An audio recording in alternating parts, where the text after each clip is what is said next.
Scorpions!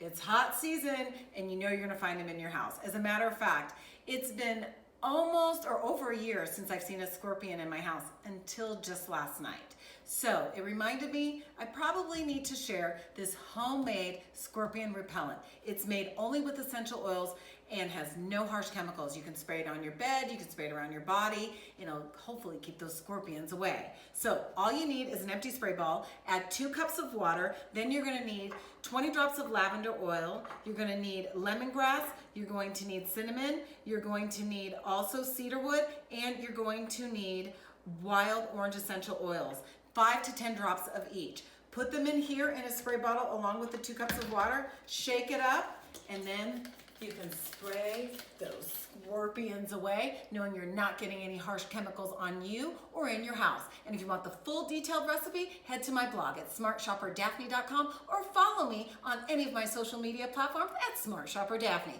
And if you're wondering who I am, well, I'm Daphne Monroe, your smart shopper.